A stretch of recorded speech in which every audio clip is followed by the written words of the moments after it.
Kancha kundan beri qayerga atasiz? Rayyon bütünü qayersak bizim gogoyusu çeçmey atadi. Бишкектин чыгыш бөлүгүндө 200 киши автожолду жаап алууга аракет кылды. Алар суунун өчүрүлүшүнө нааразы болуп жатканын жеринен Спутник Кыргызстан агенттигинин кабарчысы билдирди. Окуя бүгүн саат 22-лерде Анкара жана Ауезов көчөлөрүнүн кесилишинде болду. Чогулган эл алар жашаган рухий мурас конушуна бир нече күндөн бери суу берилбей жаткандыктан ушундай кадамга барышканын айткан. Буга чейин Бишкек суу каналы ишканасы маалымат таратып, айрым конуштарда ичүүчү сууга болгон карыз 17 миллион 900 миң сомго жеткендиктен суу жеткирүүнүн көлөмү чектелгендигин билдирген. Бирок чогулгандардын арасынан таптакыр карызы жок экенин айткандар бар. Кырдаалды жөнгө салуу үчүн окуя болгон жерге келген милиция кызматкерлери жолду ачты. Учурда чогулгандардын саны азаюуда. Ошондой эле жерине Лебединовка айыл өкмөт башчысы келгени дагы айтылууда. Тажикстандын чыныгы уулунун чакыруусун кабыл ал. Кыргыз мушкери Дастан Шаршеевди Тажикстандын кайсы мушкери беттешке чакырганы белгилүү болду. Кыргыз мушкери Дастан Шаршеевди Тажикстандын Умет Музофирбеков аттуу мушкери беттешке чакырды. Бул тууралуу мушкер өзүнүн социалдык тармактагы баракчасы аркылуу видео кайрылуу жасап, карьерасындагы мыкты беттештери менен бөлүштү. Кыргыз мушкери Дастан Шаршеевке кайрылуу жасайм. Тажикстандын чыныгы уулунун чакыруусун кабыл ал. Тандоону өзүңө калтырам, деди тажикстандык мушкер. Буга чейин кыргыз мушкери тажикстандык мушкер беттешке чакырганын айтып, аны менен беттешүүгө даяр экенин билдирген. Ассаламу алейкум. Обращаюсь к бойцу из Республики Кыргызстана, Дастан Али Шаршеев. Хватит вынести фитну и раздор между нашими народами. Прими бой от настоящего сына таджикского народа.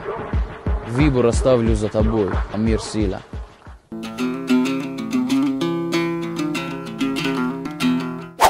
Орусиянын Москва шаарында Кыргыз өлкөсүнүн жарандары менен Тажикстандын жарандарынын ортосунда массалык мушташ чыкты. Бул тууралуу орус басылмалары билдирди. Белгилүү болгондой, мушташ Москвадагы кафелердин биринде болгон. Жыйынтыгында 6 жаран ооруканага түшүп, 9 жаран тергөө иштерине байланыштуу милиция бөлүмүнө жеткирилген. Жаңжал тууралуу маалымат полицияга кечинде келип түшкөн. Айтылган дарекке полиция кызматкерлери барып, жарадар болгон 6 жаранды тез жардам кызматы менен ооруканага жеткиришкен. Ал эми кармалган жарандын экөө миграциялык мыйзамдарды бузгандыгы үчүн административдик жоопкерчиликке тартылса, 7 майда бейбаштык боюнча айыпталууда. Учурда тергөө иштери уланып жатат. Укук коргоо органдарынын айтымында жаңжалга жалпы 15 адам катышкан. Алар Кыргызстандын жана Тажикстандын жарандары деп жазылат маалыматта. Булак медиацентр. Сокулукта аягы көрүнбөгөн унаа тыгыны жаралды. Бишкек Карабалта унаа жолунун Сокулуктагы тилкесинде эртең менен чак түштө жана кечке маал унаалардын узун тыгыны болуп жатат.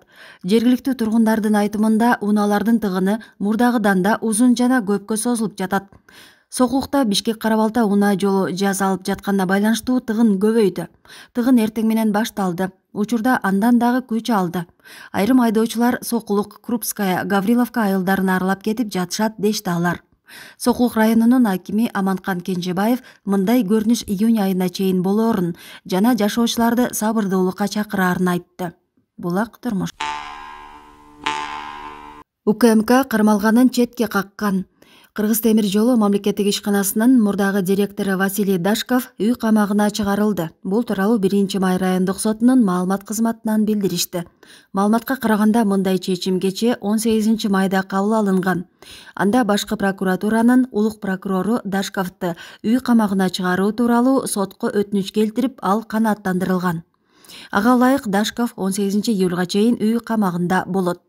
Эске салсак, буга чейин бир катар жергиликтүү басылмалар Василий Дашков УКМК тарабынан кармалып, убактылуу кармоочу жайга киргизилгенин өздүк булактарына таянып жазып чыгышкан. Андагы маалыматтарга караганда Дашков коррупцияга шектелип кармалган. Бирок УКМКнын маалымат кызматы бул маалыматты четке кагып, Дашковдун камалбаганын билдирген. Василий Дашков ээлеген кызматынан 25 мартта бошотулган. Буга чейин иликтөөчү журналисттер аталган тармактагы тендерлерди Дашковдун өзүнүн компаниялары утуп келгендигин жарыялаган болчу. Сыймык Жапыкеевдин балык уулоодогу сүрөтү талкуу чордонунда.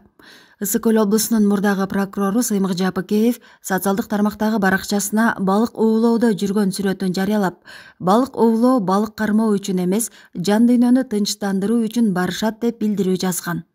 Ар бир жазганы талкууга алынган Жапыкеевдин сүрөттөрү бул иретте интернет колдонуучулардын көз жаздымында калган жок. Генералдык форманы кийип, чыкыйып жүргөнүнө эл көнө түшкөнбү айттор комментарий жазгандардын көбү анын үстүндө кийими жок сүрөтүн жүктөгөнүн туура эмес көрүшкөн.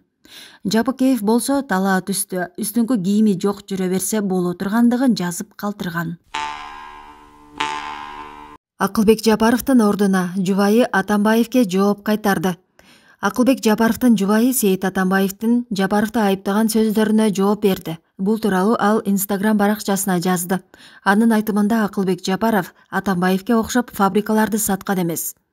Акылбек Үсөнбекович көп жылдан бери саясатта орду бар, сөзү өтүмдүү болуп келген. 2005-жылы Акаевге каршы оппозицияга өткөн. Кийин сиздин атаңыз сыяктуу Бакиевдер менен иштешти. Сиздин атаңыз фабрикаларды сатып жүргөндө эле менин бизнесим бар болчу. Мен мамлекетке 1,5 миллиард сом салык төлөдүм. Сиздин атаңызга карызыбыз жок. Өзүбүздүн кызылдай акчабызга кампа сатып алдык. Улуу урматтуу дегендин эмнеси бар экен. Ошондо дүйнөдө эң тез ГЭСтин платинасы болгону 17 секундта курулган. 2017-жылы Акылбек Үсөнбековичке кылмыш иши козголду. Ал билбеген, көрбөгөн акчалардын айыбы деп 200 миллион сом мойнуна илди. Сиз бирөөнү короо шыпыртпай, өзүңүздүн атаңыздын ден соолугун тилеңиз деп билдирүү калтырган ал. Кыргызстандын тышкы иштер министри Руслан Казакбаев россиялык кесиптеши Сергей Лавров менен кезикти. Жолугушуу бүгүн 19 майда ЖККга мүчө мамлекеттердин тышкы иштер министрлери кеңешинин кезектеги отурумунун алкагында болгонун тышкы иштер министрлигинен кабарлашты. Тараптар алдыдагы тышкы саясий иш-чараларды, буга чейинки келишимдердин аткарылышын талкуулашты.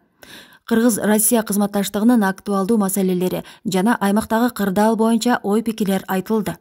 Мындан тышкары тараптар Кыргызстан менен Россиянын ортосунда буга чейин каттаган темир жол транспорту менен жүргүнчүлөрдү ташууну жана унаа кыймылын толук кандуу жандандыруу маселелерин талкуулашты деп айтылат билдирүүдө.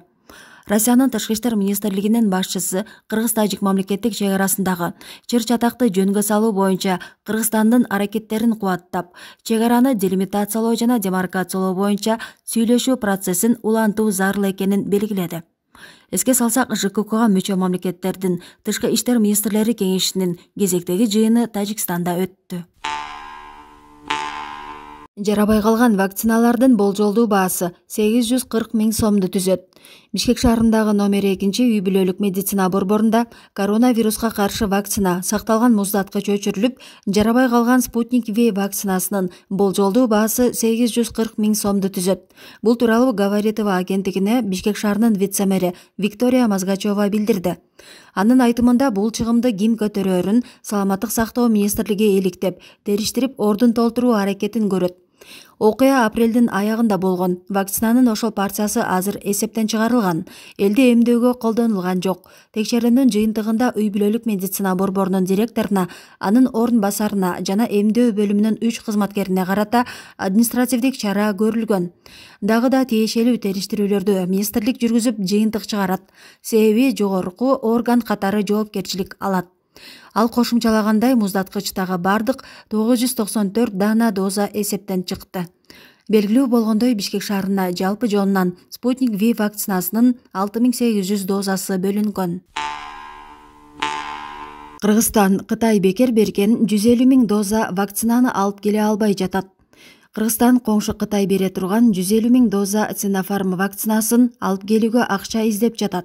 Бул маалыматты Саламаттык сактоо жана социалдык өнүктүрүү министри Алымкадыр Бейшналиев билдирди. Эске салсак, Кытай мартта Кыргызстанга 150 000 доза Sinopharm вакцинасын гуманитардык жардам катары жиберген. Андан кийин майдын ортосунда аталган мамлекет дагы 150 000 доза Sinopharm бекер бере турганы маалым болгон. Азыр вакцинаны ташып келүүгө акча издеп жатабыз деп айтты Бейшналиев. Буга чейин министр Дүйнөлүк банк бере турган каражатка Кыргызстан Sinopharm вакцинасын сатып ала турганын билдирген эле. Булак Спутник H. БШК Бишкек аймактык шайлоо комиссиясынын Бишкек шаардык кеңешине шайлоонун жыйынтыгын жараксыз деген чечимин күчүндө калтырды. Комиссиянын төрайымы Нуржан Шайлдабекованын айтымында шайлоо кампаниясы учурунда 400-гө жакын мыйзам бузуулар боюнча билдирүүлөр келип түшкөн. Мындай шайлоо менен мамлекет алдыга жылып өнүгө албайт, деди Шайлдабекова. Айыл чарба министри регламентти билбей депутаттарга уят болду. Бүгүн жогорку кеңештин тармактык жыйынында айыл, суу чарба жана региондорду өнүктүрүү министри Жаныбеков Аскарбек регламентти билбей уят болду. Депутаттар сунушталган мыйзам долбоорунун кемчилигин айтып, бир топ сындарды айтты. Уруксаат берсеңиздер, биз сиздер айткан кемчиликтерди эске алып, аларды толуктап экинчи окууга алып келсек, деди министр. Урматтуу министр, азыр биз биринчи окуудан мыйзам долбоорун кабыл алып койсок, мунун бир үтүрүн да өзгөртүүгө мүмкүн болбой калат. Ошондуктан биз четке кагышыбыз керек болот, же кайрадан алып келишиңиздер керек, деди Нурбек Алимбеков. Бирок министр кайра эле жогорудагы жообун бергенде депутаттар күлкүсүн жашыра алган жок. Эгерде бүгүн ушул биз алып келген долбоорду биринчи окууда карап берсеңиздер, экинчи окууга биз азыр сиздер берген сунуштардын баарын оңдоп туруп алып кирбейли, эгер туура көрсөңүздөр. Кандай бул боюнча азыр биз жаткырып койсо оңдой албайсыңар да? Нурбек Кариш, мен регламентти айтып коеюнчу урматтуу министрге. Биринчи окуудан кабыл алса, экинчи окууда министр же кыргыз өкмөтү бул мыйзам долбооруна кирише албайт. Анткени экинчи окууда бул мыйзам долбоору жогорку кеңештики комитеттики болуп калат. Анда бунун баарын анда биз жазышыбыз керек болот өкмөт үчүн. Ошондуктан буну урматтуу өкмөт кайра чакыртып алыш керек. Же болбосо биз четке кагышабыз.